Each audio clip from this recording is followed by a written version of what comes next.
अस्सलामुअलैकुम dear students. आज की इस एक्सेल की क्लास में हम एक्सेल के डिफरेंट कीबोर्ड शॉर्टकट्स जो हैं वो हम देखेंगे। वैसे तो एक्सेल में बहुत ज़्यादा शॉर्टकट्स अवेलेबल हैं, लेकिन जो शॉर्टकट्स का मेन ऑब्जेक्टिव होता है वो ये होता है कि भाई आपको जो है वो बहुत आसानी हो जाए काम को फास्ट करने में, बजाय इसके कि आप कोई भी फंक्शन परफॉर्म करने के लिए ऊपर कॉलम्स में जाएं, फिर रिबन में जाके माउस को क्लिक करें और उसके बाद फिर कीबोर्ड पर आकर आप टाइपिंग करें। आपको अगर शॉर्टकट्स याद होंगे तो आप आसानी से वो शॉर्टकट जो है वो कीबोर्ड पर प्रेस करके और इजीली अपनी टास्क को फास्ट कर सकते हैं। बहुत ज़्यादा शॉर्टकट्स याद करने की आपको जो है वो ज़रूरत नहीं है। वो फंक्शंस जो कि आप बहुत फ्रीक्वेंटली परफॉर्म करते हैं, आप अपने काम में देखते हैं कि भाई मुझे ये वाली चीज़ या ये वाले आइकन को बार बार क्लिक करना पड़ता है, तो आप उसका शॉर्टकट जो है वो देख लें और वो आप याद कर लें और उसको आप प्रैक्टिस करते जाएं, तो आपका काम बहुत फास्ट हो जाएगा। तो डियर स्टूडेंट्स, आज की क्लास को हम स्टार्ट करते हैं और मैं हूं आपका टीचर गजनफर।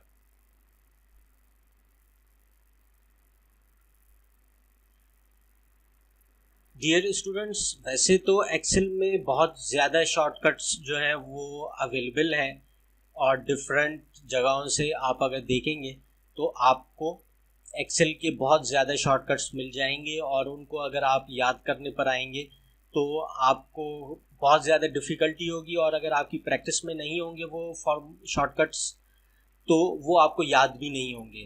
तो मैंने जो सबसे ज़्यादा मेरे पास यूज़ होते हैं शॉर्टकट्स, तो वो मैंने यहाँ पे हाईलाइट किए हैं और वो मैं आपको बताता जाता हूँ। सबसे ज़्यादा जो हमारा यूज़ होता है वो कंट्रोल एस का शॉर्टकट यूज़ होता है। कंट्रोल एस दबाने से जो है वो एक्सेल की शीट जो है वो सेव हो जाती है। तो हमारे यहाँ चूँकि लाइट का बहुत ज़्यादा प्रॉब्लम होता है, कभी भी फ्लक्चुएशन पर आपका पीसी जो है वो रीस्टार्ट हो सकता है, तो आप जो डेटा एंट्री कर रहे होते हैं वो ज़ाया हो जाती है। तो कंट्रोल एस तो सबसे ज़्यादा यूज़ हो रहा होता है, हर थोड़े टाइम के बाद ऑटोमेटिकली कंट्रोल एस हम प्रेस कर रहे होते हैं अपनी डेटा एंट्री के दौरान। दूसरा जो बहुत ज़्यादा यूज़ होता है वो कॉपी पेस्ट के 3 शॉर्टकट्स हैं, कंट्रोल सी, कंट्रोल वी और कंट्रोल एक्स। कंट्रोल सी जो है वो कॉपी करता है, कंट्रोल वी जो है वो पेस्ट करता है। कई जगहों पर हम सिंपल कंट्रोल सी दबा के कॉपी कर रहे होते हैं, अब उसको आपने कहीं पर भी जाके कंट्रोल वी कर देंगे तो वो पेस्ट हो जाएगा। कंट्रोल सी और कंट्रोल वी ये कॉपी पेस्ट का है, कंट्रोल सी और कंट्रोल वी। कंट्रोल एक्स जो है वो उस कंटेंट को वहां से कट करके दूसरी जगह पर ले जाता है। अब जैसे मैं यहाँ पर कंट्रोल एक्स करता हूँ और यहाँ पर इसको एंटर करता हूँ तो ये यहाँ से हट के यहाँ पर आ गया। और जो दूसरा फार्मूला बहुत ज़्यादा यूज़ हो रहा होता है वो कंट्रोल जेड। अक्सर औकात हम फार्मूले लगा कोई भी शॉर्टकट दबा देते हैं, उसके बाद हमें फील होते है कि नहीं ये गलत शॉर्टकट हमने लगा दिया, तो उसके लिए कंट्रोल जेड। ये देखें, ये अनडू हो गया, आपका जो भी लास्ट एक्शन आपने परफॉर्म किया था वो अनडू हो गया और ये कंट्रोल एक्स के बजाय ये वहाँ पर वापस चला गया। मैंने यहाँ से कंट्रोल एक्स किया, यहाँ पर मैंने एंटर दबा दिया तो कंट्रोल एक्स से कट हुआ और एंटर से पेस्ट हो गया, या कंट्रोल वी से पेस्ट हो गया, और कंट्रोल जेड से सारी जो भी मैंने एक्शन परफॉर्म किया था वो अनडू हो गया और रिवर्स हो गया। कंट्रोल एस से हमने दोबारा सेव कर लिया अपनी शीट को। तो ये बहुत ज़्यादा यूज़ हो रहे होते हैं, control S, control C, control V, paste और अनडू। अच्छा, इसमें जो है वो फॉर्मेट और सारी चीज़ें कॉपी होती हैं। कंट्रोल सी करके यहाँ पे मैंने कंट्रोल वी किया तो सारी चीज़ें कॉपी हो गई। दूसरे प्रिंट के हैं, फॉर्मेटिंग के शॉर्टकट्स हैं डिफरेंट, वो अगर आप देखते जाएं तो वो आप यूज़ कर सकते हैं। कंट्रोल F1 जो है ये भी अक्सर औकात यूज़ हो रहा होता है हाइड करने के लिए। कंट्रोल पेज डाउन और कंट्रोल पेज अप, देखें मैं ये कंट्रोल पेज अप दबाने से जो मेरी एक्सेल शीट्स हैं उसमें मैं मूव कर रहा हूँ, फिर कंट्रोल पेज डाउन से ये डिफरेंट शीट्स जो थी ये इन पे मैं मूव कर सक रहा हूँ जो भी मेरी वर्कबुक में अवेलेबल है। कंट्रोल पेज अप से मैं ऊपर जाऊँगा शीट्स में, कंट्रोल पेज डाउन से मैं नीचे जाऊँगा शीट्स में। ठीक है, तो मैं कंट्रोल दबा के रख रहा हूँ और page up page up page up, तो मैं वापस इस शीट पर आ गया। इसी तरह कंट्रोल F जो है वो फाइंड के लिए यूज़ हो रहा होता है। आपने एक्सेल शीट में कुछ भी फाइंड करना है तो वो फाइंड करके आपको दिखा देता है। हम अगर कोई भी चीज़ फाइंड करना चाहें तो इस शीट पे हम देख सकते हैं कि ये कहीं पे लिखी हुई है या नहीं है। ये देखें, ये एक्सेल वहाँ पर हमें ले गया। तो कंट्रोल F से जो है वो हम फाइंड कर रहे होते हैं। आप किसी भी सेल पर मौजूद हो, जैसे मैं यहाँ पर मौजूद हूँ, और अगर मैं अपने कीबोर्ड पर होम की दबाऊंगा तो एक्सेल मुझे फर्स्ट सेल पर ले जाएगा। सिंपली मैं किसी भी शीट पर हूँ, मैं होम की दबाऊंगा और मैं वापस यहाँ पर आ गया।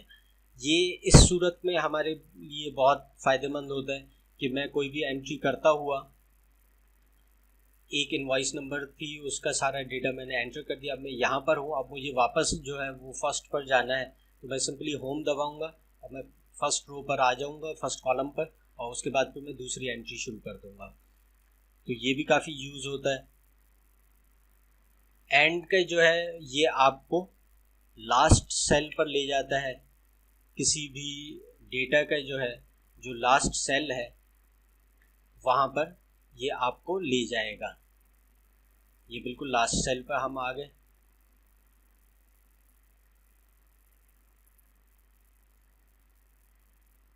Moves to the last used cell of current worksheet. F2 से हम एडिट करते हैं, जो कि हम अक्सर अपनी क्लासेस में फार्मूले को चेक करने के लिए F2 दबा रहे थे। जहाँ पर भी कोई फार्मूला दिया हुआ है तो हम F2 दबाकर उसको चेक कर सकते हैं कि उसमें क्या वेरिएबल एंटर हुए हुए हैं। तो F2 का यूज़ होता है। कंट्रोल D का बहुत ज़्यादा यूज़ हो रहा होता है, ख़ास तौर पर मेरे पास, कि ये आपके ऊपर के डेटा जो सेल मौजूद है उसके कंटेंट को नीचे पेस्ट कर देता है। अब जैसे मैं यहाँ पर अगर कंट्रोल D दबाऊंगा तो ये कंट्रोल D से डेटा जो है वो नीचे पेस्ट हो जाएगा। अभी कंट्रोल D मेरे पास फंक्शन इसलिए नहीं कर रहा कि जो मेरा वीडियो कैप्चरिंग का सॉफ्टवेयर है वो कंट्रोल D पर ड्रॉ का फंक्शन यूज़ कर रहा है, तो इसकी वजह से कंट्रोल D का फंक्शन मैं यहाँ पे आपको चेक नहीं करवा पा रहा। ये शॉर्टकट क्या करता है, सिंपल आप कंट्रोल D अगर मैं इस सेल पे प्रेस करूँगा तो ये वही फंक्शन परफॉर्म करेगा कंट्रोल C और कंट्रोल V। तो कहीं पर भी मुझे अगर ऊपर का सेल कॉपी करना है नीचे तो वो कंट्रोल D से मैं कर सकता हूँ। कंट्रोल A से जो है वो पूरी की पूरी शीट जो सिलेक्टेड एरिया है वो सिलेक्ट कर लेगा। जैसे यहाँ पे अगर मैं कंट्रोल A दबाता हूँ तो ये पूरा एरिया एक्सेल ने सिलेक्ट कर लिया ऑटोमेटिकली इस हेडिंग के अंडर में जो आ रहा है। इसी तरह शिफ्ट स्पेस और कंट्रोल स्पेस ये भी बहुत यूज़ हो रहे होते हैं, ये सिलेक्शन के लिए है। कंट्रोल स्पेस जो है, कंट्रोल दबाया स्पेस बार दबाया तो आपके पास पूरा कॉलम सिलेक्ट हो जाएगा। जैसे यहाँ पे मैं कंट्रोल स्पेस दबाता हूँ और पूरा कॉलम मेरे पास सिलेक्ट हो गया। अब मैं इसमें कोई भी फंक्शन परफॉर्म करना चाहूँ तो मैं पूरे कॉलम पे कर सकता हूँ। अब जैसे मैं इस पूरे को अगर बोल्ड कर दूँ तो ये पूरा बोल्ड हो गया कॉलम, और बोल्ड से हटाना चाहूँ तो ये हटा दिया। कंट्रोल यू से अंडरलाइन कर लिया, कंट्रोल यू से अंडरलाइन हटा दिया। तो ये पूरा एक कॉलम मेरे पास एक ही शॉर्टकट से सिलेक्ट हो गया। बजाय इसके कि मैं माउस ऊपर लेकर जाऊं और उस कॉलम को सिलेक्ट करूं, मैं वहीं पर मौजूद होते हुए कंट्रोल और स्पेस दबा सकता हूं। इसी तरह अगर के कहीं पर हेडिंग्स दी हुई हैं तो उस पर हमारा शिफ्ट स्पेस यूज़ होता है। अब मैं यहाँ पर हूँ और शिफ्ट स्पेस दबाता हूँ तो ये पूरी रो मेरे पास सिलेक्ट हो गई और इसको मैं एक साथ फॉर्मेट कर सकता हूँ। कोई भी फॉर्मेटिंग मैंने देनी है, अगर ये पूरा कॉलम मैंने सिलेक्ट करना है तो मैं शिफ्ट स्पेस बार दबाऊंगा तो एक्सेल ने पूरे कॉलम को सिलेक्ट कर लिया। तो यहाँ से आप शिफ्ट स्पेस बार जो है वो यूज़ कर सकते हैं। तो ये काफ़ी यूज़फुल शॉर्टकट्स थे। इस वीडियो से जो है वो आप इनको याद करके और अपनी डे टू डे वर्किंग को फास्ट बना सकते हैं और इससे आपके काम में काफ़ी आसानी होगी। तो डियर स्टूडेंट्स, आज की क्लास हम यहाँ पर ख़त्म करते हैं। नेक्स्ट क्लास तक के लिए इजाज़त दीजिए। अल्लाह हाफिज़।